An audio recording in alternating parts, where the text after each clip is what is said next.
quando quiser iniciar, então, Alana, vou te apresentar primeiro para as meninas, né? Para quem não conhece, que é difícil, mas apresentar a Alana, mas vamos lá. Falar um pouquinho dela e como eu conheci ela. A gente está em comum dentro do grupo da Clock Brasil, que antigamente era CLOB, que é uma comunidade dedicada a Legal Ops, ou Legal Operations, como preferirem chamar. E eu já segui ela há um tempo, por conta de controladoria jurídica, análise de dados, enfim, que é uma área que eu tenho interesse em atuar. Então, eu sigo ela há muito tempo no LinkedIn, quando eu soube que ela falava de análise de dados no jurídico, que era algo muito difícil. Aí, acabei seguindo ela.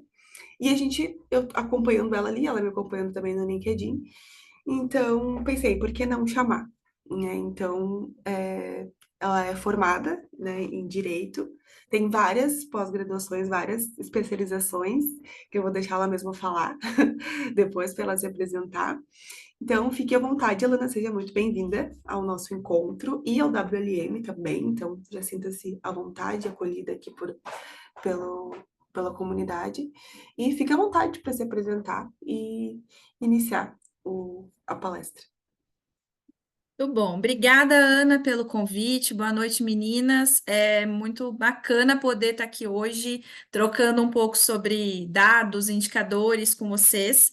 A gente estava falando um pouquinho aqui antes de começar. Eu trouxe uma apresentação, ela é um norte, um embasamento, então vocês fiquem à vontade também ao final para tirar dúvidas, trazer algum case, alguma questão específica. E esse assunto ele é super amplo.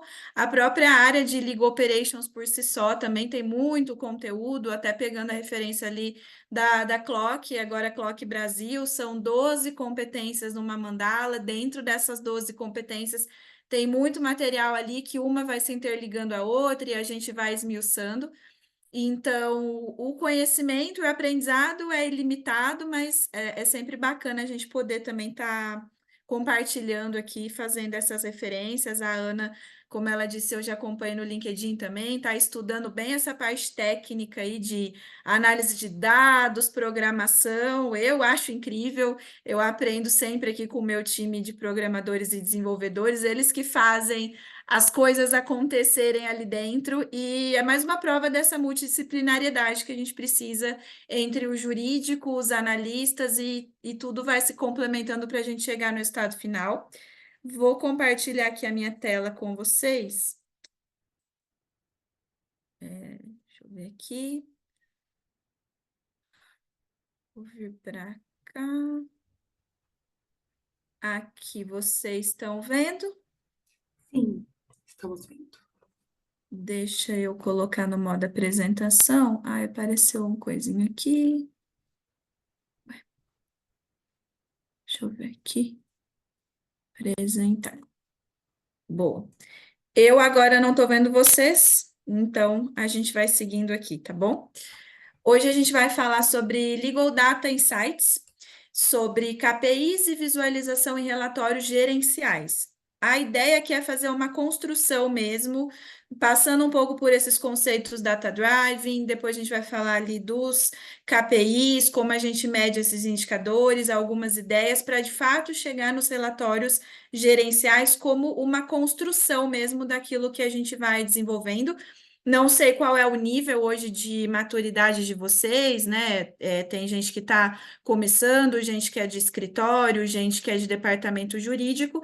Então, a ideia aqui hoje é passar mesmo um panorama geral para que a gente consiga conversando. Tá bom? Me apresentando um pouquinho aqui, como a Ana já introduziu, atualmente eu trabalho como gerente de Legal Ops na Legal Insights Pact. Nós somos duas startups juntas com produtos e soluções na área de tecnologia, dados e acordos. Eu também faço parte do Na Trilha, como mentora ali na parte de Legal Operations e também de relações trabalhistas. É uma comunidade de novas carreiras do direito, também a gente passa por esses networkings, esse autoconhecimento para ter esse match com as carreiras. E eu convido vocês a conhecerem aqui todos esses projetos também. Eu faço parte do Advogados Gestores como colunistas, tem um time ali muito incrível. A gente está sempre falando sobre temas variados relacionados à gestão, à advocacia, à inovação.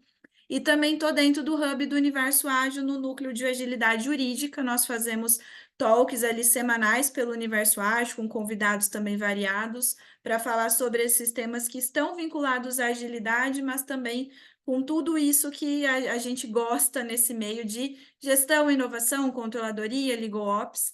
Eu fui recentemente nomeada como membro também da Comissão de Inovação e Tecnologia da OAB São Paulo. Estou animada ali para entender os projetos e poder contribuir também com o pessoal.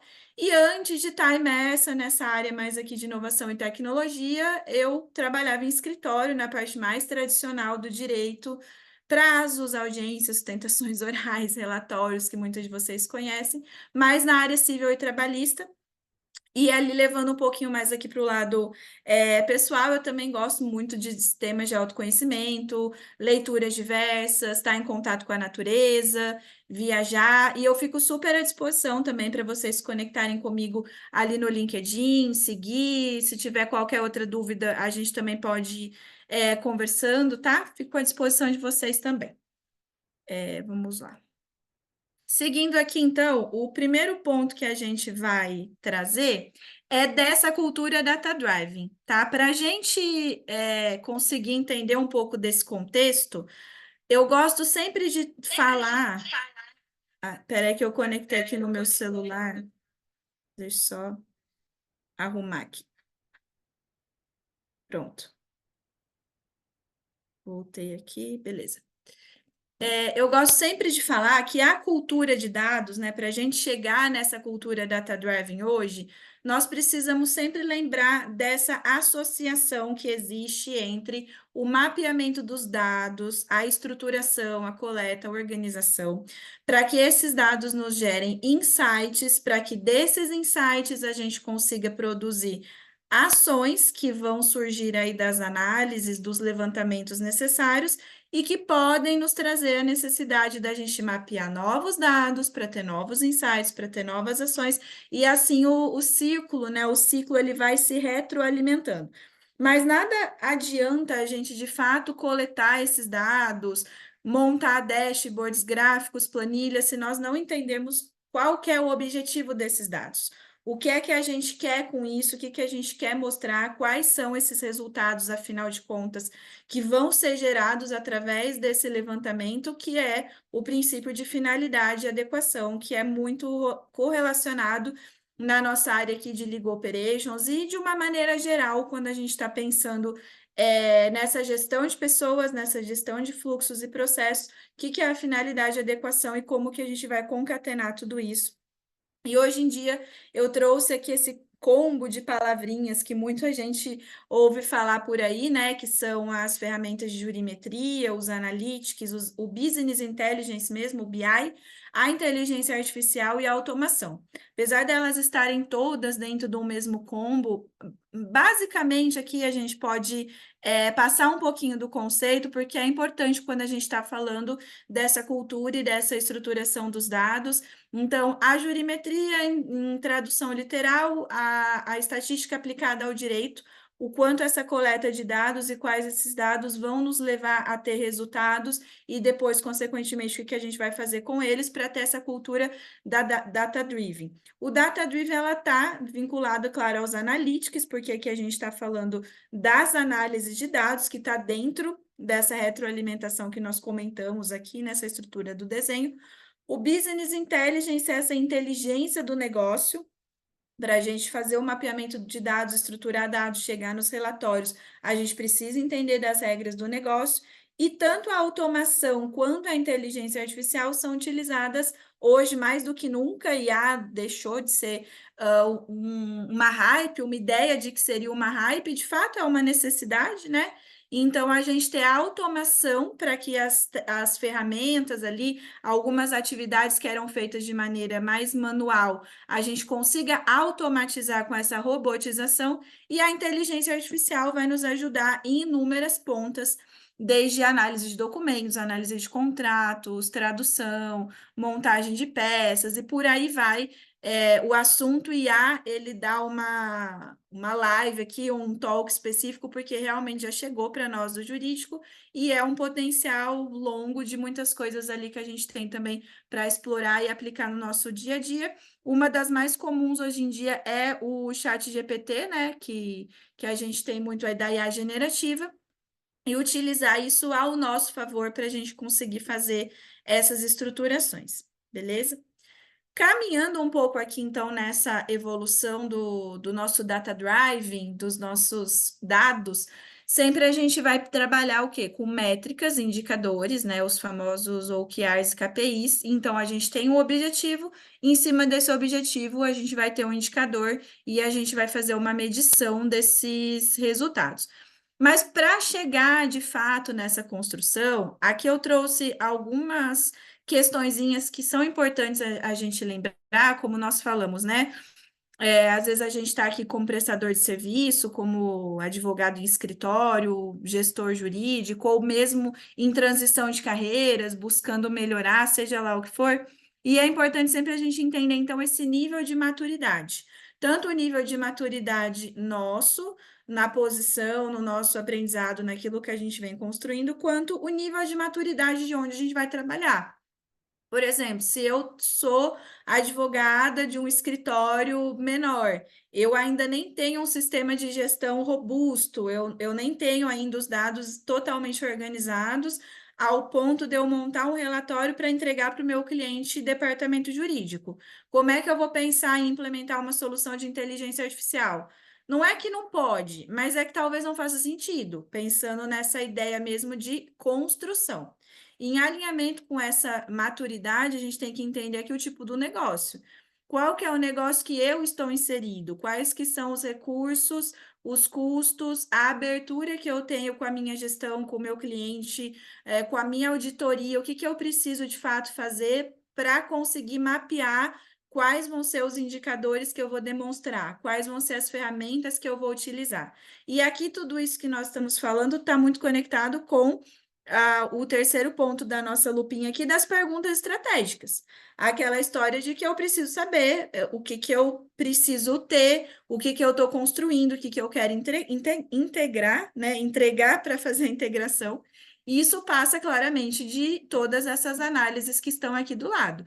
Meus recursos internos, meus dados, os documentos que eu já tenho, se eu preciso ir para mercado, fazer um benchmark para entender o que, que os meus colegas estão construindo, e há espaços aqui como esses da WLM, da Clock, que a Ana mencionou, do Na Trilha também, que eu falei para vocês, que é da onde eu faço ali as mentorias, são momentos de troca, momentos da gente realmente conseguir entender o que está acontecendo no mercado e usar isso ao nosso favor. E o acompanhamento, claro, de todos esses projetos e um fluxo sempre de melhoria contínua, que a jornada dos dados, ela é longa, ela sempre vai fazer parte daquele ciclo que nós vimos de mapear dados, ter insights e fazer entrega, por isso que é um processo de regular acompanhamento e dessa necessidade também do tripé ali das pessoas, dos processos e da tecnologia para que a engrenagem funcione adequadamente. E aqui, claro, quando a gente fala de pessoas, processos, tecnologia, é sempre a grande base, a grande tríade da nossa área de Legal Ops, mas que se aplica, claro, para a controladoria e para todos os fluxos que a gente vai caminhando como gestão. E nas perguntas estratégicas, um dos mecanismos da ferramenta que eu gosto bastante é a técnica do 5W2H, que a gente vai basicamente mapear essas perguntinhas aqui, pensando em cada objetivo que a gente tem que entregar, né? Então, o que, o porquê, o quem, o quanto, como, o quando e onde. E isso se aplica aqui para qualquer projeto que a gente precise estruturar, como, por exemplo, a Ana até me antecipou ali uma pergunta sobre como a gente medir e fazer o acompanhamento ali dos escritórios, como que os escritórios também conseguem fazer esse avanço dentro dos dados, trabalhando para departamento jurídico. E aqui pode ser uma boa ferramenta, tanto para o escritório poder utilizar, quanto para o departamento poder medir. E ali, quando a gente fala também em critérios de escritório, existem duas pontas. O escritório se perguntar, né, o que que eu estou entregando de valor para o meu cliente? O que que eu estou fazendo que é o básico e o que que eu posso fazer a mais para melhorar? E aí, seguindo mesmo esse ciclo. Ah, então por que que eu estou fazendo isso? E por que que eu deveria estar fazendo diferente? Quem que vai me ajudar nisso? É um parceiro? É um time aqui interno que eu já tenho que eu possa alocar para aquela atividade? E o departamento jurídico fazer também essas mesmas estruturações. Então, o que é que eu quero medir do meu escritório? Eu quero medir, por exemplo, eu estou aqui com uma política de acordos. Eu preciso que os meus escritórios façam mais acordos para eu reduzir o meu passivo. Ok, já temos um objetivo. Como que eu vou medir isso? É pela volumetria? É pela qualidade desses acordos no sentido de quanto tempo demorou para aquele processo desde a entrada até a formalização do acordo? É o valor envolvido? É uma economia entre o risco que eu tenho de provisão, de contingência e, de fato, o valor que foi fechado aqui do acordo? E por aí vai, gente. Quando nós falamos em perguntas estratégicas, elas são ilimitadas e sempre vão ter que estar relacionado com esses dois pontos aqui que eu destaquei para vocês, né? Antes de definir um OKR, um dos pontos que a gente pode se perguntar é: nós estamos atingindo o nosso objetivo? Então, qual que é o meu objetivo? Eu estou atingindo ele? Eu já caminhei para ter alguma coisa? Eu vou começar do zero? E antes de definir um KPI, qual que seria então o indicador, a meta dentro daquele objetivo? Qual vai ser o próximo passo? Em que condições estamos atingindo esse objetivo? A gente está cumprindo ali o nosso cronograma, os nossos custos, o nosso investimento, o nosso time está, de certa forma, equilibrado, ou a gente tem ali o time trabalhando demais, trabalhando de menos, a gente poderia ter um prestador que vai nos ajudar ou não, está dando certo, e por aí vai. Né? Vocês veem que isso daqui é uma ferramenta que eu gosto bastante, porque nós conseguimos estruturar várias coisas e eu acredito mesmo que quando nós estamos tratando de KPIs, indicadores, a gente consegue trazer boas referências partindo aqui por esse princípio, por essas ideias também. Beleza? E agora a gente caminha para um ponto de insights. Eu chamei aqui de insights porque são alguns exemplos dentro da ideia que a gente teve aqui hoje de fazer um mapeamento de indicadores, de traçar métricas. Eu trouxe 4 pilares, 4 ideias que estão muito ligados a necessidades para soluções dentro do jurídico. E que tem a ver também, claro, com o meu trabalho hoje em Ligotech em relação aos nossos escopos de trabalho, e que podem ser algumas referências do que medir, como medir, e pensando, claro, na construção ali das perguntas estratégicas. E a gente vai ver depois aqui na sequência que para chegar nessas respostas, sempre vai ter aquele alinhamento de quais bases eu tenho, aonde eu estou, o que que eu preciso mapear na sequência e seguindo esse ponto.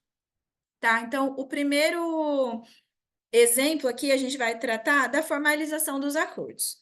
Eu trouxe já para vocês um pouco no slide anterior que pode ser um índice até de medição de qualidade do trabalho dos escritórios, quando eles não estão formalizando acordo, ou se estão em que condições. E aí vem alguns pontos específicos. Já existe uma política de acordo? Eu, como departamento jurídico, eu já alinhei isso com o meu escritório. Eu espero que o meu escritório que me dê a ideia, através da análise mais específica daqueles processos, em quais casos que eu devo ou não fazer acordo? Pode ser, de repente eu não tenho uma política, mas eu quero que o meu escritório me traga esse mapeamento de casos que eu ganho mais, que eu perco, como que os juízes estão julgando aqui, olhando para o contencioso, mas a gente poderia aplicar em outras áreas também, de medição e tudo mais. E aí fazer esse alinhamento com esses escritórios. Ou mesmo internamente no jurídico, também ter essa estruturação e passar isso dali como um índice de acompanhamento. E pensar, né, a área jurídica específica, se é trabalhista, se é cível, essa média de condenações ali por estado, por comarca, Os tipos de condenação, né? Por que que ganha, por que que perde, se tem processos que têm mais riscos, mais riscos envolvidos ou não. Os índices de sinalização mesmo, de encerramento daqueles processos, comparar uma base de ativos, uma base de encerrados, o custo de manutenção desses processos. Muitos escritórios ainda recebem por pasta. Então, pode fazer sentido analisar o quanto mensalmente aqueles processos para aquele escritório X me despendem como departamento, tá? Aqui são só algumas referências, sempre vai fazer um sentido de olhar para o próprio negócio, para as próprias regras, para os seus próprios insights e seguindo nessa estruturação e nesse mapeamento. Pessoal, eu não estou vendo vocês, tá tudo bem? Deixa eu voltar aqui para ver vocês. Certo, por enquanto. Tá tudo Certo? certinho. Uhum. Então, beleza, vou voltar aqui. Outro ponto que eu destaquei, nós estávamos falando um pouquinho aqui antes também na apresentação sobre os desafios que nós temos como fazer gestão de pessoas, sejamos nós líderes ou mesmo liderados por alguém, sempre vai ter uma preocupação com os nossos times e precisa ter mesmo uma das áreas também que está muito em desenvolvimento é a área de People Analytics, que é a análise de dados dentro do setor de RH e de People. E isso pode ter alguns desdobramentos também dessa integração e dessa multidisciplinaridade entre RH, o setor mesmo de analytics e trabalhar com outros setores da empresa, porque não adianta nada, por exemplo, o RH ter um processo, ter uma métrica muito estruturada, se depois do processo da contratação ou no próprio desenvolvimento de plano de carreira, esses gestores não fazem o regular acompanhamento, capacitação, e tudo que é envolvido dentro da gestão de pessoas desses times. Por isso que um setor está muito integrado ao outro, principalmente quando nós estamos falando de empresas, né? De departamentos, e aqui olhando para o nosso lado de jurídico e um desaguar também na área trabalhista, que nós sabemos que muitos processos são ajuizados na área trabalhista por falta de alguns critérios que não foram observados durante a relação de trabalho.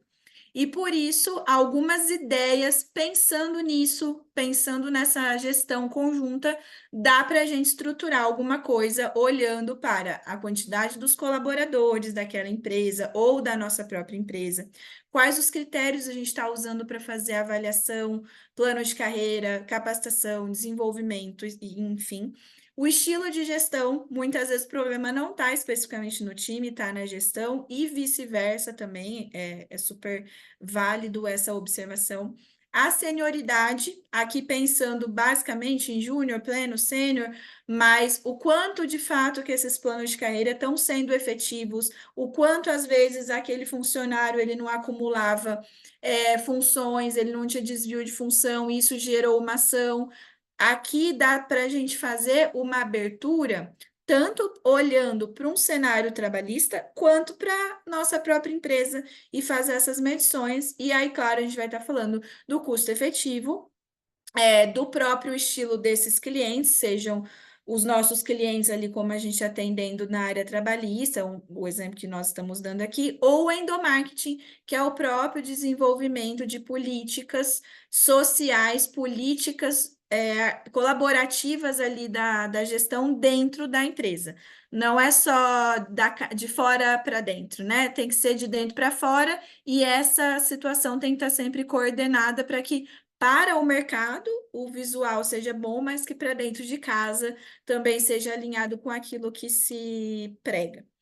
E nessa linha do endomarketing, a gente puxa aqui também para o lado do marketing, que é, por exemplo, ferramentas que vão nos auxiliar nessa própria gestão, nesse próprio acompanhamento. Então, utilização de um CRM, né, medição dessas campanhas de divulgação para o mercado, fazer esses alinhamentos de reuniões com os times, o retorno desse acompanhamento das prospecções, dos leads ali quando a gente está nesse cenário também como prestador de serviço, o tempo de retorno e do fechamento dessas propostas, desses contratos, os investimentos, e aqui a gente pode expandir também essas medições para um setor de contratos da empresa. Por exemplo, é muito comum até a gente achar que para ter dashboard visual é só da área de contencioso, é só olhando para os processos judiciais. Mas, na verdade, ele vai se aplicar para todas as outras áreas também. O contencioso, o consultivo, os contratos, fazer esse escalonamento das etapas, onde começa, onde se encerra, se tem algum setor que está demandando mais, que está demandando menos, tem maior tempo de duração entre uma etapa e outra, uma demanda e outra, um contrato, entre o fechamento ali da proposta, do negócio, até a assinatura, até a execução, em que trâmites ele vai sendo realizado, quanto tempo fica parado em cada área. São aqui outros exemplos que a gente pode pensar de métricas para serem mapeadas dentro dessa área específica. E até E falando um o pouco de, último. só Oi, quem costurando um falou? pouquinho do que tu, é a Ana. Oi, Ana. Costurando um pouquinho do que tu disse sobre essa questão dos contratos, né? A gente pode começar uma análise de dados falando um pouco sobre os contratos ali, e aí daqui a pouco a gente começa a entrar para dentro daquele contrato, que às vezes o gargalo ou o nosso impedimento na hora de analisar dados está dentro de alguma cláusula daquele contrato. Então a gente acaba Uhum. analisando, vai indo além, né? A gente acaba indo assim, fazendo várias perguntas. Não é aquela coisa engessada de que é só um indicador e que é só uma pergunta que vai te responder. Tu pode ir indo fazendo infinitas perguntas até tu chegar, às vezes, lá num contrato que está dando um problema numa relação de trabalho lá no cliente. E aí a gente Ótimo. começa a pensar em outras perguntas relevantes que também nos dá indicadores, né? Até um indicador para o cliente em si, falando um pouco de escritórios, né? Exatamente. E aqui, seja pegando exemplos práticos também, eu ali em Ligotech, quando a gente vai atender um cliente, seja ele departamento jurídico ou escritório, que ele chega assim, sem um escopo, a gente vai. Mas você já tem uma apresentação que você entregue internamente? Você já tem algum dado que você mede? Você está com algum projeto, alguma meta, alguma coisa internamente que você precisa priorizar? E ali a gente consegue entender esses gargalos e depois que fala, ah, sim, olha, nossa, minha área de contratos aqui, eu gasto muito tempo nos fluxos, eu quero entender melhor, eu quero mostrar mais valor naquilo que a gente apresenta, porque nós somos da área de contratos, nós não somos da área de contencioso. E eu quero ver aqui o que a gente pode fazer. Então, beleza, vamos lá. Como que vocês controlam isso hoje? Tem um sistema? Tem uma planilha? Ah, não, Isso. é só por e-mail, ninguém planilha nada.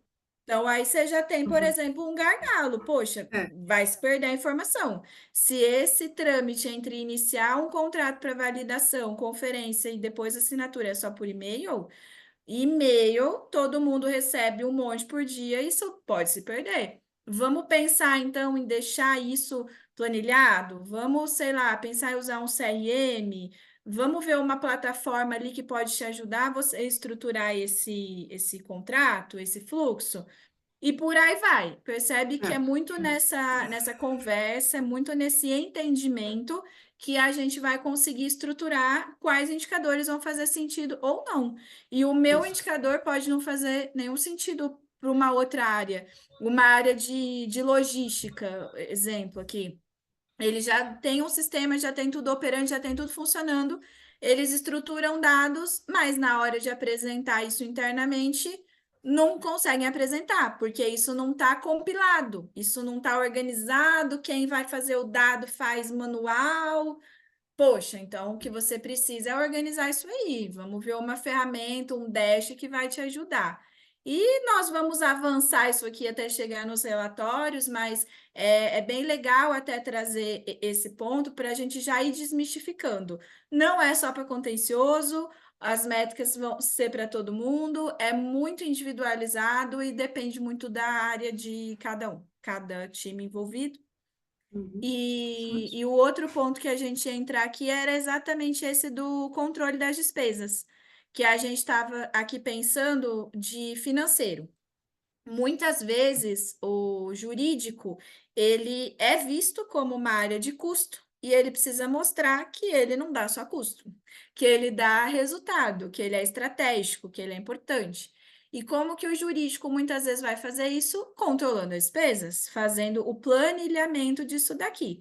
Então, vamos colocar ali os gastos, fazer uma provisão e uma contingência, mapear quais são os gastos envolvidos, se eu gasto com o meu escritório, se eu gasto com de fato custas, se eu gasto com condenação, se eu gasto com acordo, se eu gasto com uma ferramenta, com um prestador, trazer isso daí de uma maneira bem geral mesmo, ou do próprio negócio.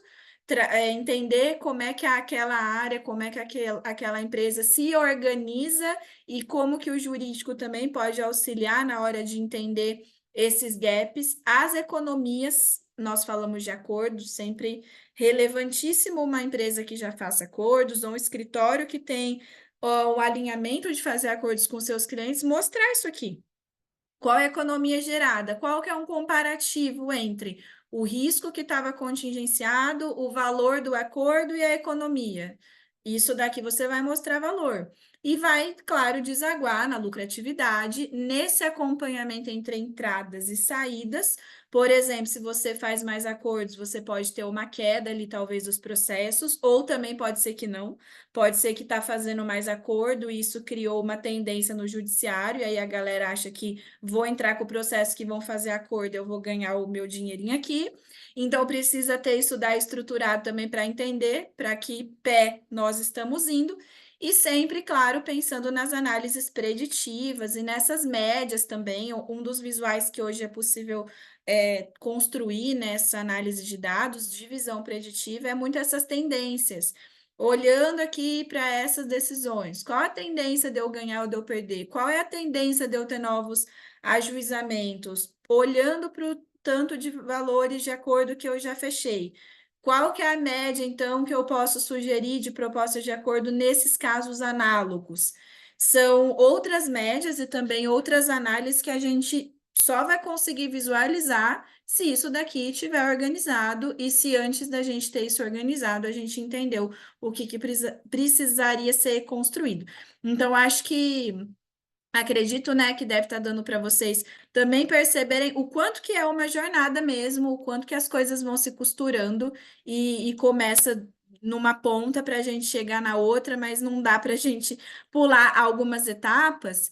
E aqui, gente, é só um esboço. Esse slide, o próximo, é um pouquinho do como fazer que eu falo que para a gente chegar no relatório, seja ele num Dash, num BI, aonde for, antes teve todo um trabalho ali dessa análise de dados, dessa coleta, dessa estruturação, e aqui é bem resumido mesmo como que seriam essas etapas de análise de dados para o pessoal como a Ana, que quer entender melhor a técnica, que está envolvido com essa parte de ciência de dados, usa analista de dados. Existem N linguagens que a gente consegue estudar, o SQL, o Python, a linguagem R e por aí vai, que realmente vai entrando mesmo em cada etapa, entender.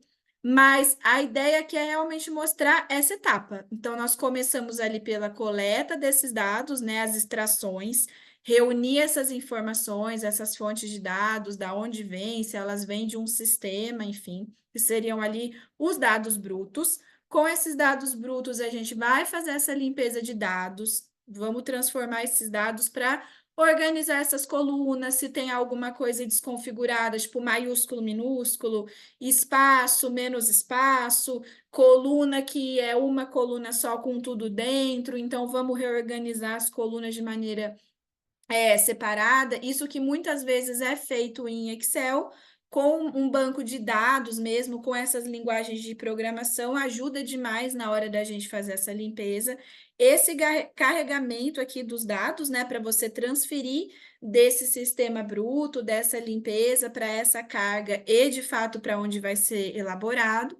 A exploração, que seria mesmo fazer essa organização, vincular tabelas, aqui até pensando um pouco na estrutura de um Power BI, mas existem outras ferramentas que fazem isso, né? O Tableau e as do Google também fazem todas essas análises. Até hoje já temos inteligência artificial que também conseguem juntar esses dados e trazer ali um visual. O próprio ChatGPT também nos ajuda a trazer essa análise de dados de uma maneira mais organizada.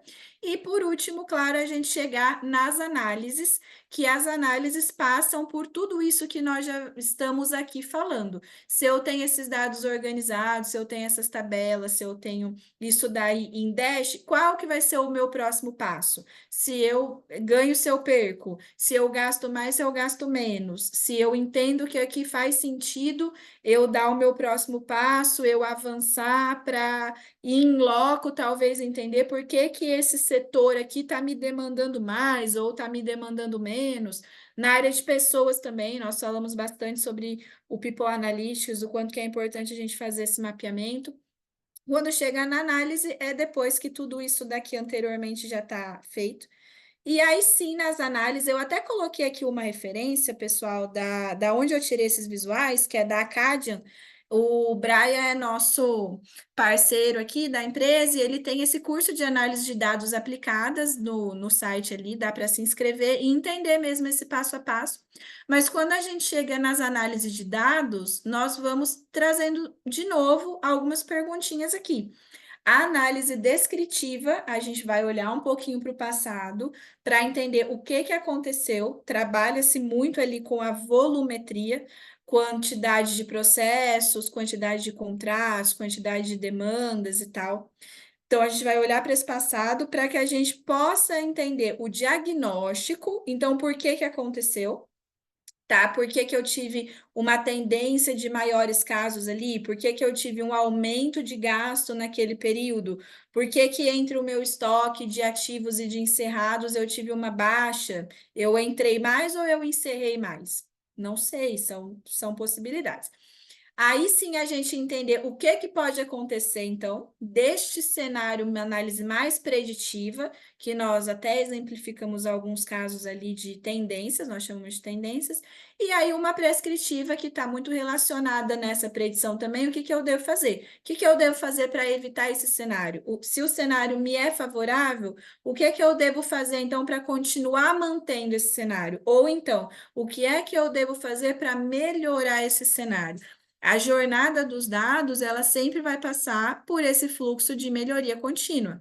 Eu desenvolvo hoje, eu entrego hoje, eu tenho um resultado hoje, mas amanhã eu posso também ter um outro desafio e eu quero fazer ainda melhor. Por isso que esse combo aqui de análise, eles estão sempre interligados dentro dos nossos negócios e da área de dados. E aí chegamos no quê? No relatório. Aqui em relatórios, a gente pode pensar em várias possibilidades, tá? O relatório no dashboard, no BI, o relatório no Canva, o relatório no PPT, beleza, são várias formas da gente apresentar o mesmo relatório.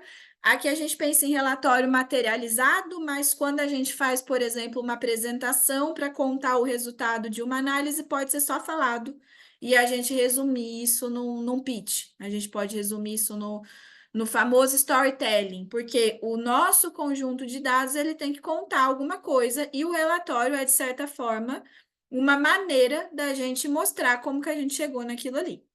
E para essa construção do relatório, vocês estão vendo que eu estou trazendo muita pergunta aqui, mas eu estou trazendo resposta também, gente. Então, é um combo, tá? Pergunta e resposta. E para essa estruturação do relatório, uma das coisas que a gente pode inicialmente pensar é para quem que é esse relatório que eu vou entregar. Numa visão mais macro, eu contextualizei aqui alguns exemplos. É para o escritório, se eu sou um departamento jurídico, talvez eu precise passar um relatório que explique algum fluxo, alguma coisa. Se eu sou escritório, atendo departamento jurídico, eu preciso mostrar os resultados para o meu cliente. Se é para o meu time interno, posso precisar fazer um treinamento, um workflow, enfim. E aí, pensando em exemplos mais micro, né? Eu citei aqui as próprias equipes, os gestores, uma auditoria. Saber quem que é o destinatário muda toda a nossa organização, toda a nossa estrutura, tá? Qual que é o objetivo, então, desse relatório? E aqui, de novo, a gente tem alguns exemplos. Então, eu vou só fazer uma atualização de demandas, eu vou entregar isso para o meu financeiro, aí eu estou olhando mesmo em jurimetria, eu estou pegando dados da minha base, small data, eu estou olhando cenários do mercado, big data, dados abertos, pode ser aqui algumas informações que a gente usa dentro da jurimetria. Qual que é esse estilo do relatório? Exemplifiquei aqui para vocês, Canva, PPT, mas pode ser mais texto, pode ser mais detalhado, pode ser mais customizado, pode ser um relatório, uma apresentação que só tem imagem, e aí todo o conteúdo vai ficar só para eu falar. Pode ser um relatório interativo, então eu posso colocar um vídeo, eu posso colocar um link que as pessoas vão acessar para me preencher algumas informações em tempo real. Pode ser, tá? Então, pensando aqui, para quem, qual que é o objetivo e qual que é esse estilo aí. Quem que vai participar dessa construção? De novo, os times multidisciplinares que nós mencionamos, se vai ter reunião de alinhamento, quantas reuniões são necessárias. Aqui é também pensando na projetização disso. Dentro da entrega final, teve o início, o meio, e a gente tem que ter um cronograma. Quantas reuniões eu vou fazer, quem vai participar, depois que entregar esse relatório aí, quais que vão ser os feedbacks? Qual que vai ser o retorno? Eu vou precisar aplicar melhorias, eu vou precisar mudar o formato, vou usar aquele mesmo padrão de relatório, mas agora para apresentar para uma outra equipe, para um outro cliente, mais com adaptações, tá? Então, pensando ali, quem vai participar, qual que é o feedback depois dessa entrega. E nós falamos também lá, desde o início, que um dos grandes pontos que a gente precisa como gestão, como mulheres, prestadores, clientes, o que seja, o valor. O valor naquilo que a gente entrega. Não é entregar só o relatório por si só, não é só ter o dash ali porque teve que fazer. O que é de valor que eu quero entregar com aquilo lá? Então, dentro do meu relatório, que a gente está seguindo aqui, falando de ferramenta relatório. Quais novas oportunidades que eu posso construir? Então, esse relatório aqui, ele está entregue dessa forma. Eu posso aplicar uma automação em cima dele? Eu vi gargalos na base que meu cliente me enviou. Eu posso sugerir ali um saneamento para ele, um novo produto. Eu posso, eu mesma, falar para ele de um insight que eu tive. Estou apresentando o relatório para o meu gestor. Posso compartilhar com ele algumas perspectivas, algumas sugestões, novos projetos? Pode ser que sim, pode ser que não. Vai depender o quê? Desse gestor mesmo, se for o meu gestor que está recebendo, da abertura que esse meu cliente tem. Opa, às vezes o cliente é muito enfaixado. Ele não tem abertura aqui para eu inovar. Então, tudo bem, vou entregar, deixa ele testar, deixa ele usar, depois a gente conversa. Mas a grande provocação aqui, ao final da explanação de relatórios, o pulo do gato, é sempre isso, pensar no valor que você agrega para a tua entrega, para o teu destinatário final dentro desse processo. E tudo isso aqui é relatório. Mas ainda dentro da inquietude, eu falo para vocês, pergunto para vocês, o que é melhor, é a forma ou é o conteúdo? Isso aqui, um monte de livro empilhado, é relatório. Dash é relatório. Uma base de Excel com 58 colunas é relatório. Uma apresentação mais visual, que tem uma organização em cards, resultados ali compilados, mais direcionado, é relatório. E então, o conteúdo é importante. Aqui nesse monte de livro aqui tem muito conteúdo, com certeza. Mas vai fazer sentido hoje, em plena era digital, essa pilha de coisa? E Não quanto faz mais. tempo a pessoa vai demorar para fazer a leitura desse relatório, né? Às vezes tem que pensar Exato. nisso também. Exatamente. Quanto tempo vai levar? Se eu montei o meu conteúdo, a gente falou um pouquinho aqui de inteligência artificial, o quanto é importante como ferramenta, melhoria, né, para o nosso trabalho. Então, assim, montei alguma coisa muito legal, muito bacana. Será que eu posso jogar isso aqui no chat GPT e ele pode me dar uma sugestão ainda melhor? Essa pilha de livros hoje é o nosso chat GPT. E a generativa, que é um banco infinito de dados e informações, claramente tem muito mais dados do que a gente, como ser humano, consegue ter.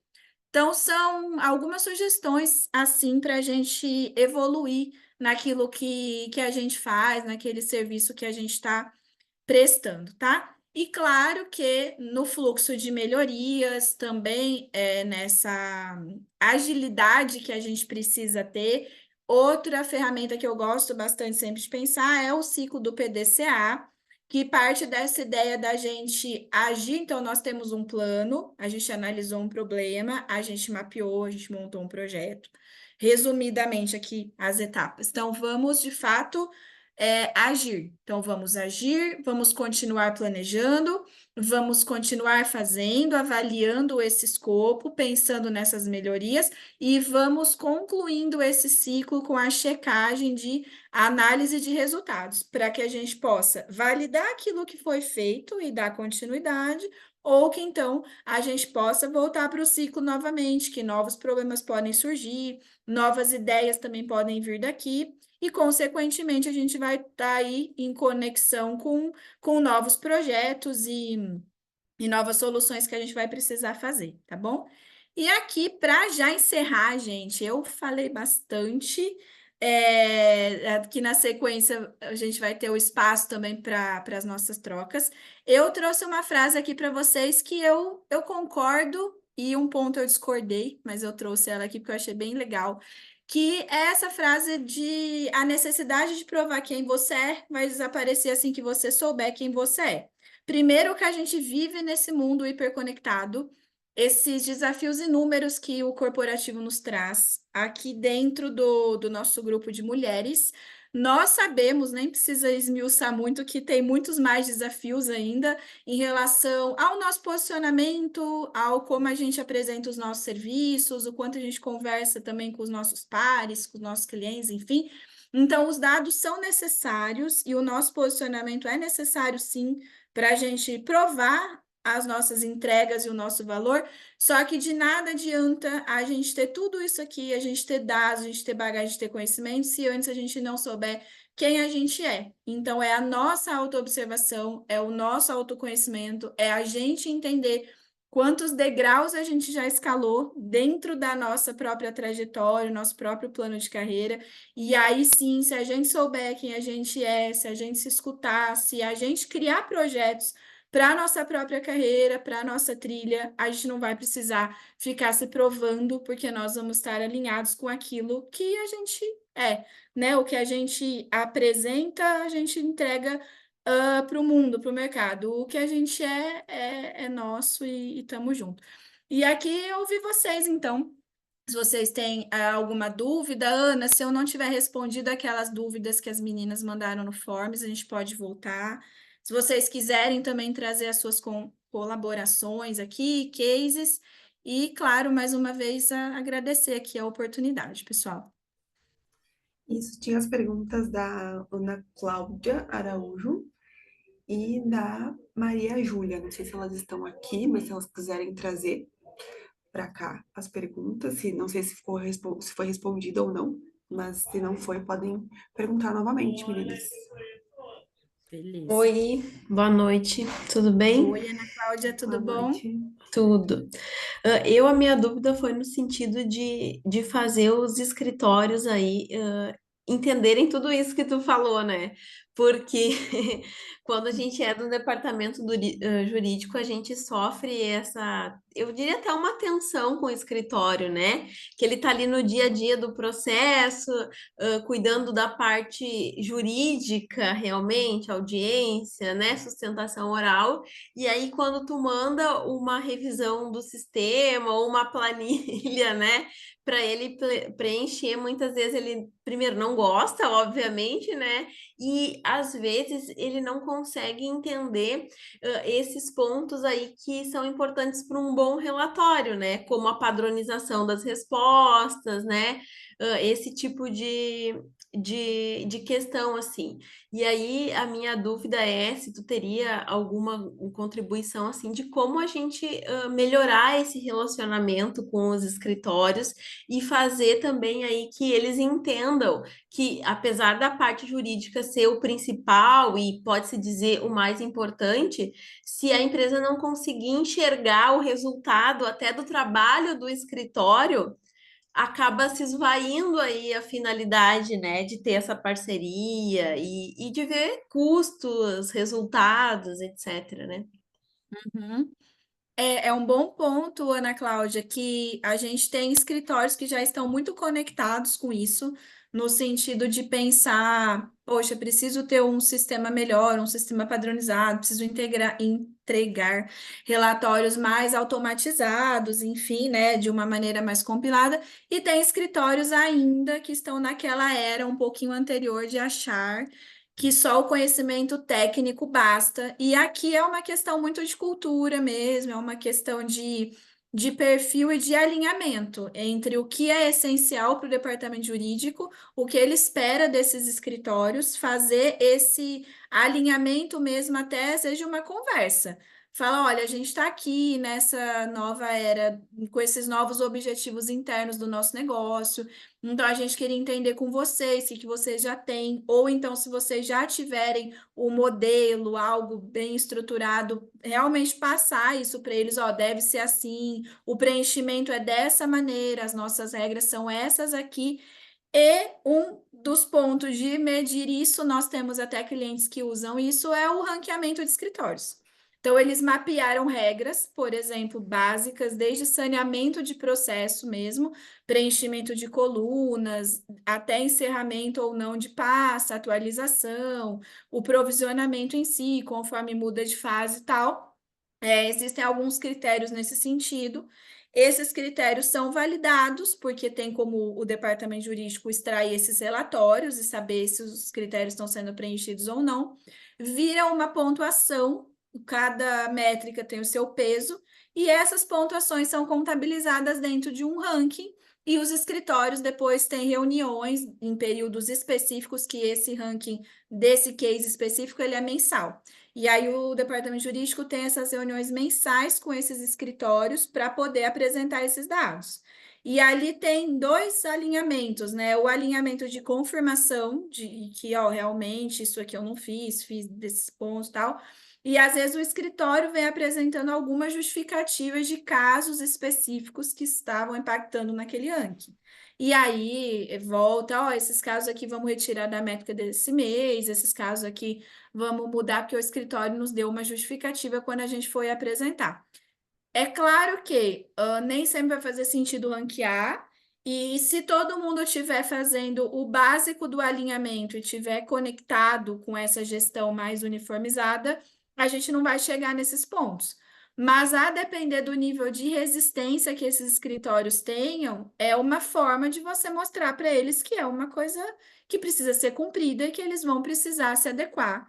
E ali pode ser de formas mais simples mesmo, né? Você ter uma tabela, colocar esses indicadores e tal, ou mesmo dentro do próprio sistema de gestão. Mas antes eu entendo que passa mesmo por essa comunicação transparente. Porque é aquele ponto que a gente até comentou um pouco dos times, da gestão dos times. Se as pessoas não estão alinhadas, se elas não entendem o que é para fazer, como que é para fazer, a gente, infelizmente ou felizmente, depende, vive na era que o óbvio precisa ser dito. E às vezes precisa ter esse pontapé anterior de falar, ó, colega. Não dá. Você tem que usar aí o preenchimento correto. Você tem que, porque nós estamos aqui com a auditoria, e aí todo esse alinhamento mesmo do negócio, né? É uma coisa, Eu vejo que seriam essas pontas. é uma coisa que se eu fosse, eu trabalhasse no departamento jurídico, não, nunca trabalhei, não tive essa sorte. Mas ah, se eu trabalhasse no departamento jurídico e eu tivesse que pedir isso para os escritórios, o que eu faria? Para ter um engajamento, para eles continuarem fazendo, seria pedir para eles me apresentar aquele relatório que eles fizeram, porque eu trabalhei num escritório que o cliente nos mandava uma planilha, a gente preenchia, mandava para eles, e no outro mês vinha uma nova coluna do mesmo relatório. Só que os advogados e o escritório estavam tão viciados naquilo ali que eles não sabiam mais o que eles estavam fazendo, o que eles estavam preenchendo. Então, acho que às vezes pedir para eles te falarem essa informação, para eles te apresentarem aquilo ali, acho que vai dar mais sentido e eles vão entender, nossa, eu preciso preencher isso aqui certo, porque na hora de apresentar ali eu não soube o que dizer. Ou então, ai, na hora de apresentar, eu apresentei, mas eu acho que não era bem aquilo ali que eles queriam. Então, eles vão começar a entender o que que é. E vão começar no dia a dia a se policiarem para, não, a gente tem que lembrar do relatório que a gente tem que apresentar dia tal e tem que estar lá tudo certo, porque senão é a gente que vai estar ali apresentando e a gente vai ter que responder na hora, né, ao vivo ali, por que que não aconteceu. Então, acho que isso é algo que, se eu trabalhasse no departamento jurídico, eu pediria para os escritórios fazerem, porque até para pensar, para eles botarem eles para pensar, porque Ney, tu perguntou, olha, eles estão preparados, né? O escritório está preparado para relatórios gerenciais? Sinceramente, não estão, assim, por todos os escritórios que eu já passei, não estão. Para relatórios de empresa, não estão, porque justamente o escritório de advocacia, ele não pensa no negócio. Ele pensa que ele precisa ganhar aquela ação ou fazer um acordo naquela ação. É a única coisa que ele consegue pensar. Então, eles não estão preparados, estão caminhando para isso, mas eles precisam ter ali viu? Tem que apresentar o relatório lá para É. mim, tem que apresentar. Uma coisa que eu acho também que pode ser feita é explicar, sabe, justificar, não é nem justificar, mas eu acho que treinamento, explicar o porquê que você necessita daquele dado. Porque muitas vezes para escritório, são informações irrelevantes, ou às vezes os escritórios nem entendem por que estão fazendo aquelas planilhas todos os meses, e questão de provisionamento também, cada empresa tem o seu tipo de provisionamento, e não é uma coisa padronizada. Então, para o escritório, existem aqueles três prognósticos, por exemplo, de possível, provável, remoto. Só que para cada empresa, esse possível, provável, remoto representa algo diferente. Então, quando você explica, quando você treina, você recebe algo que a pessoa do outro lado, porque são humanos dos dois lados, né, nas duas pontas. E aí, quando você vira a chave daquele humano, olha, eu preciso disso por causa disso, olha, a gente faz assim, por isso, é muito mais fácil, né? Porque é igual criança mesmo, quando você pega ali a criança e fala assim, olha, você tem que fazer isso. A criança vai perguntar por quê, e se você não falar o porquê, ela não vai fazer, sabe? E não vai entrar na cabeça dela. E eu acho que adulto é muito isso, né? Quando a gente trata de gestão, a gente tem que sempre pensar em como ficaria mais claro para uma criança, porque acho que no final das contas a gente é isso, né? Todo dia é uma criança ensinando a outra. É, muito legal, bons pontos. Aí a Ana, a Karen.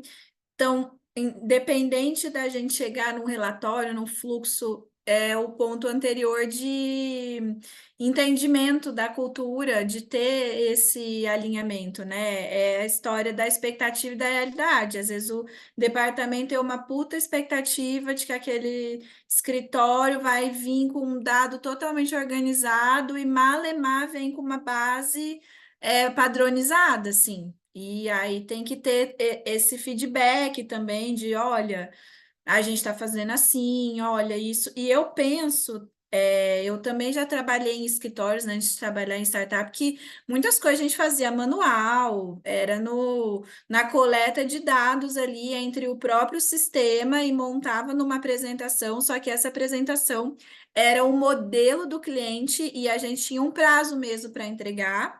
O cliente já tinha validado o que que ele queria ter de reporte todo final de mês, começo de mês. Então a gente mandava isso naquele modelo, naquela estrutura, e ainda assim às vezes tinha que fazer alguns ajustes, alguns alinhamentos, porque, claro, eles iam conferir esses dados e a gente tinha todo um fluxo de justificativa também, precisava fazer. Mas eu entendo também que o mercado, naturalmente, ele vai se afunilando. Hoje mesmo estava conversando com uma colega de departamento jurídico e ela estava falando, poxa, se eu vou fazer um bid ali para contratar um novo escritório e eu vejo que ele não tem um sistema de gestão básico que seja, ou que ele não faz os dados de uma maneira organizada, tudo manual, não dá para o meu negócio, porque o meu negócio é de tecnologia, ela falando da visão dela como uma coordenadora que faz a contratação de escritórios, porque o meu negócio é de tecnologia, então eu preciso que o mínimo de tecnologia os meus clientes, escritórios, né, consigam me entregar. E aí eu acho que com isso é a história de que a água vai chegando, a água vai subindo e os escritórios vão também tendo que se reinventar, né? Poxa, eu uso um RP. Será que o meu RP me dá uma plataforma de dados? Será que eu tenho que contratar uma plataforma de dados? Será que eu preciso, então, capacitar os meus próprios profissionais ou buscar profissionais de fora para montar um núcleo aqui de controladoria, de ops, para realmente poder atender os meus clientes se eu quero evoluir como negócio?